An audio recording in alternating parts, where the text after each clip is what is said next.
guys, welcome back. Today I'm going to be kicking it old school, bringing it back to the basics, and I'm going to go over all of my tips and tricks on how to apply eyeshadow. Please subscribe if you haven't already, and let's get started. Okay, so we are zoomed in really nice and deep so that you can really see what's going on my eyeballs. So the number one thing that I get asked all the time is how to make your eyeshadow last or how to get the colors to look so vibrant, and the number one thing is an eyeshadow primer. My favorite one is the MAC Painterly Paint Pot. This is amazing. It kind of covers up any discoloration on the eyes. I can also use this to almost prime for my concealer as well. Having a primer is extremely important because it's going to make your eyeshadow look the best that it possibly can, and it's gonna make it so your eyeshadow doesn't crease. I also think it's really important not to apply too much, but you also don't want to apply too little. I don't really have any tips and tricks on how to figure out how much that is. I think it's something that you kind of have to play with and personally see what works best for you and your eyes. But yeah, don't apply too much, but don't apply too little. Then what you want to do is grab any sort of powder that matches your skin tone. For me, I'm just going to go in with the banana powder from the Anastasia contour kit, and you can use any sort of fluffy brush that you want. This doesn't matter, but go over that primer and set it in place and just pack it in like this. You don't want to do any like swiping around, but just pushing the product in on top of that primer. And the reason why you want to do this is so that when you go in with any other products, it's not going to be wet underneath. If I didn't set this with a powder and I went in with a very dark color, or any color honestly, and I started to blend it over my eye, it would pick up really pigmented where I first placed the eyeshadow and then not as pigmented where I blended it out. If you go over with a powder first, then it's gonna make the other eyeshadow slip right over it evenly, but still have that longevity from the primer underneath. I'm gonna be using my favorite eyeshadows from this palette. These are individual eyeshadows that I put into an empty eyeshadow palette. We're just gonna be going for a basic look at first, and we will be gradually building it up. If you wanna do something basic and not dramatic, then you don't have to do the dramatic steps, but if you want something dramatic, you still have to do the basic steps to get there. First thing that I do after setting my eye primer is to go in with my transition shade. A transition shade usually goes in the middle crease part of the eye. Not always, but basically that transition shade is just going to help you blend out your other eyeshadows. The reason why I love to do this first is because it creates a base. And anytime that you create dimension in the eyes or on the face, if you go in with that transition color first, it helps it so that it looks more seamless, more blended, and more natural looking. If you do the transition shade after doing the other colors, you end up messing up the other colors too, and it becomes really hard and complicated. You can do it that way if you'd like, but if you've never tried it this way, I highly recommend it because it's the easiest in my opinion. My favorite color for this is Anastasia's Birkin. This is such a beautiful brown, and it's the perfect transition shade for my complexion. If you have a deeper skin tone, go in with something a little bit deeper, and if you are lighter, you can go in with something a little bit lighter. I'm gonna pick this up on a Smith 232 brush. I'm just going like this to tap off the excess. You wanna do that so that you don't apply too much product at once, and then if you do apply too much product, it ends up falling all over the face and then sticking to the foundation. What I like to do is take this mirror here and I will put it down here, almost at like chin level, you know, and then I will look down into it. When you do that, see all of this available space that's here, you can access that so much easier when you're looking in that direction. If I have this here, then I'm gonna be like squinting, and it's gonna be like hard to access my eyes because I'm coming at my eyeball with a brush, and your instinct is to blink and to squint, and then it doesn't end up turning out the way that you want it to look because you don't just walk around squinting all the time unless you're in the sun. So I put this down here almost at chin level, a little bit lower even, and then I look down into it, and then it's more natural for me to go in on my eye and access that area. So I'm gonna pull back on my brush. I'm not gonna hold it up here because if I hold it right here, it's gonna go on super harsh and pigmented, and it's gonna be hard to blend it out because it's gonna skip around and be more pigmented in some areas and not in others. So I hold down kind of like in the middle, sometimes closer to the end. Totally depends on how comfortable you are, but I usually do like right here. Right there. I look down and then I start in the crease, and I'm very lightly feathering this in the crease. You can do circular motions like I'm doing, or you can do windshield wiper. It's totally up to you. And I'm just going in the natural contour of my eye, if that makes sense. So you can feel where that brow bone is. You want to go right underneath the brow bone. And I'm very, very lightly feathering this in. I have not gone in with more product. And then once the majority of the product is off of your brush, you can kind of tell because it's not adding any more color. You can go a little higher and kind of feather out that product a little bit more. Okay, I'm picking up a little bit more product. I just kept dabbing it in and then tapping off the excess. The other thing that I find really helpful is to pretend that you are approaching your eye from above. You want to come from the north and bring your brush downwards. If you bring your brush coming up from the south and blend it, then you're gonna get a really harsh line right here. It's gonna end up being really messy and it's gonna be really hard to blend out. Already you can see it's a little bit more harsh. So if you bring your arm and wrap it around and bring this coming from above and face it downwards, it's going to be so much easier to blend out. That's one thing that I highly recommend is when you are applying eyeshadows, just to use a little bit at a time and slowly work upwards to a deeper color. As you can see, this is already starting to look deeper, but it's the same exact eyeshadow. Just make sure that each step is fully blended out. Don't think to yourself, oh, I'll blend that out later, because it's gonna be harder if you wait. Just do it right now, make sure it's fully blended, and then you'll be good. I'm ready to deepen this up now. I'm gonna go in with the color Frappe, and this is from Makeup Geek. Just so you guys know, I will list every product down below in the description box and where you can find it online. This is just slightly darker than Birkin. This is Birkin and this is Frappe. And now I'm gonna go a little bit more precise with my brush. So this was the brush that we were using before. This is the Smith 232. Now I'm gonna go in with the Smith 230. It's just a little bit smaller, still fluffy, not too precise, but more precise than the one from before. Tap off the excess. Now I'm just gonna focus this in a more precise area. So I'm going in little circular motions right here on the outer lid and crease. And then I'm kind of feathering it in just a little bit so that it fades. Doing little circular motions. And sometimes I'll go in rocking motions. So I feel like there are 3 types of little motions. Oh, there's more than 3. But when you're working with fluffy brushes, there is a couple different ways that you could do it in the crease. You could do windshield wiper, which is like this, all over. It's like a windshield wiper. You could do circular motions, which is like this, and do little circles. Or what I like to do is rock, and that's windshield wiper motions, but a shorter area to do it in. So sometimes I will just rock this here, just kind of like bouncing back and forth. You just kind of want to get in there right in the crease, and I usually do it right here in the outer corner. Now what I'm gonna do is go in with whatever's left over on that bigger brush and blend right in the crease here. I'm not adding any additional product. This just helps to blend it out. If I added more product, it might get messy too far up. So that's why I'm going in with whatever's left over on it. If you have it where you tend to bring your eyeshadow up too high and it ends up getting really dark up here, what you can do is go in with a face powder or an eyeshadow that is exactly the same color as your skin and bring it down over where that eyeshadow went up too high. Mine's not up too high right now, but if it was, just bring this product down. You can even bring this down almost into the crease and then go in with your fluffy brush with whatever's left on it and then lightly buff over it.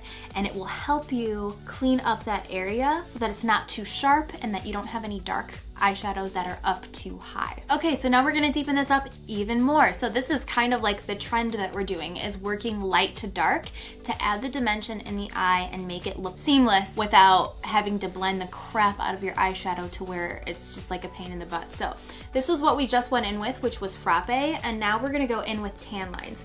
This is also from Makeup Geek, and you can see it's just slightly darker. This is still the Smith 230, and putting it even deeper in that area. And I'm gonna feather this on the lid a little bit because today what I'm doing is darker in the outer corner and lighter on the inner corner, just because I feel like that is the most common thing that people want to achieve. Now this is mainly focusing it on the lid part, not so much the crease. Go back in and blend it with the big fluffy one.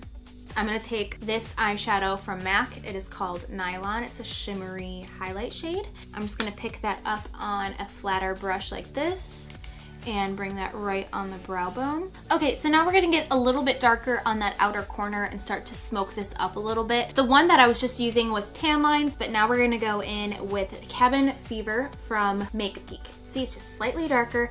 we're gradually building up to a deeper and deeper shade. I'm gonna get a little bit more precise with my brush. I'm gonna use the Smith 247, which is just a little bit more precise and a little bit less fluffy. I'm gonna pick that up just on the tip. I'm doing little swirly motions in here. So now when I'm accessing the outer corner of my eye, I'm still looking down into my mirror, but I'm kind of tilting my head a little bit because that helps me access the area from my right hand. And I'm just gonna push it on the outer corner, just kind of pushing it in. And now I'm going to lightly do circular motions just in this area to kind of diffuse the color. I don't want to blend it out in a wide area like I did with the other shades because this is a darker color. If you do that, then it's going to go everywhere and kind of mess up the look a little bit. I'm going to go back into the Smith 230 brush. You could use whatever's left on it or pick up a little bit of that tan lines or frappe shade, something like that, and very lightly go on the edge here. And that will help to blend out this shadow. You don't want to use this deep shade to blend out the shadow. You want to use any of the lighter shades to blend it out because you don't want to bring that color up too high. I'm still kind of approaching this from above, you know? When we approach it from above, the tip is where you want to blend, and then the rest of it kind of helps to blend it upwards. If you go this way, it's gonna bring the harshness up too high and blend it downwards, which is kind of the opposite of what we want. And I know you can't see my arms in this, but it looks really funny when I'm doing this because I'm holding this mirror over here and this arm is crossed over my chest. So I'm honestly like making this weird X shape, you know? So I look really funny. On camera, you can't tell. So if you're doing it and you're like, why am I looking so funny? It's totally normal. Now, as you can see, I feel like it's gone a little bit too high up there. So I'm just gonna grab that really fluffy brush, which was the Smith 232, and blend. And then I could also grab that brush that I did the eyebrow highlighter with and bring that product down a little further, just like this, and then go back in and blend it out. That way it's not too dark, too high up. Yeah. So we were just using Cabin Fever from Makeup Geek, and now I'm gonna go in with Americano from Makeup Geek.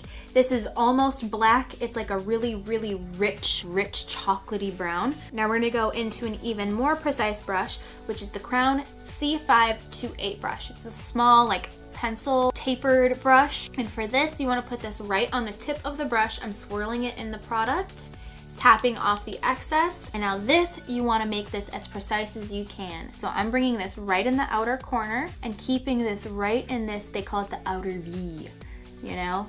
So this is the V here, from the lash line up and then lightly pushing that inwards. And then what I like to do is on that brush, I'll pick up some of that Cabin Fever shade and use that to help blend out this shadow. Putting this here on the lid, picking up more Cabin Fever, going not above, but I'm gonna go right on top of it, right here with the Cabin Fever, which helps to naturally blend that out. So as you can see, it still looks a little harsh right there. So what I'm gonna do is grab the 247, which was the most precise out of my fluffy brushes, and grab any of those mid-tone shades, come from above and get right in that crease to help blend it out. And you can see it very slowly kind of blurs that and gets rid of the harshness, but keeps the deepness at the same time.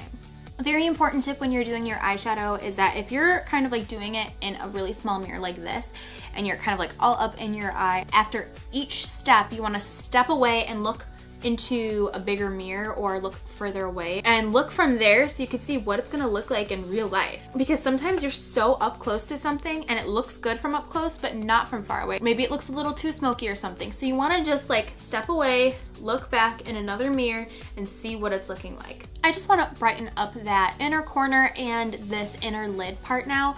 I'm just gonna grab that nylon shade, this one here, this is what we have on the brow bone. I'm just gonna use that flat brush, which was the 239. I'm gonna pick up the product. I'm looking down into my mirror, and for this, I'm just pushing it in on the lid.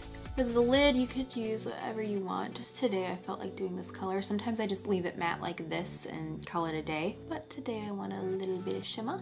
I'm also bringing that down into the inner corner. Now on that first initial blending brush, the Smith 232, it doesn't really matter what brush you use for this, I'm picking up that first shade Birkin on the belly of the brush. So this is the tip of the brush and this is the belly of the brush. So I'm bringing it right on the belly and I'm gonna lay it flat and kind of mend that shimmery shade with the deeper shades over here. So this is the transition shade with everything. So this is also gonna help bring the lightest color with the darkest color because this is our medium tone color. And just kind of feather that in so that they fade together. And I'm kind of blending here too.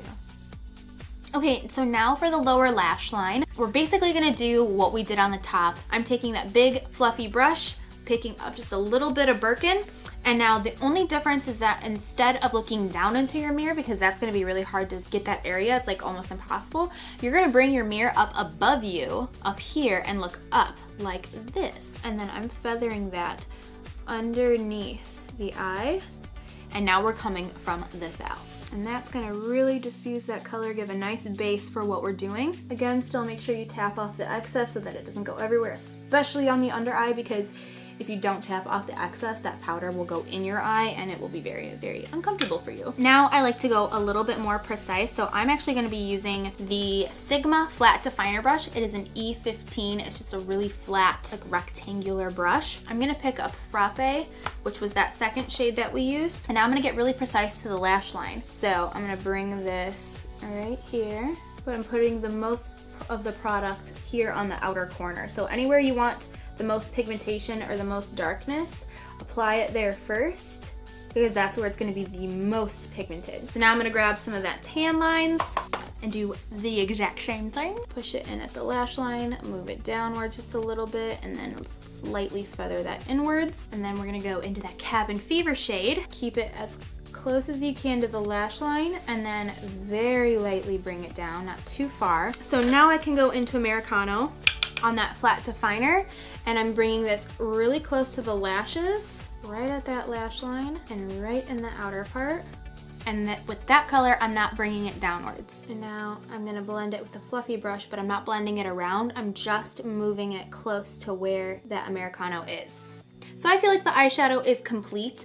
I'm gonna go ahead and finish off the look just with some mascara, liner, and lashes. If you want full videos on those, I will link them down below because I go this in detail on all of those topics. So I will link those down below if you're curious how I do those. So I'm gonna do that and I will be right back. So this is the completed eyeshadow look. I really hope that this video was helpful and that I covered as much as I possibly could. If there's something that I didn't go over at all, please let me know your questions down below in the comment section, and I will be down there talking to you guys, replying to your comments, and answering any questions that you might have. So if you have any questions as to what products I used or forgot or whatever, all of that will be linked down below in the description box right below this video.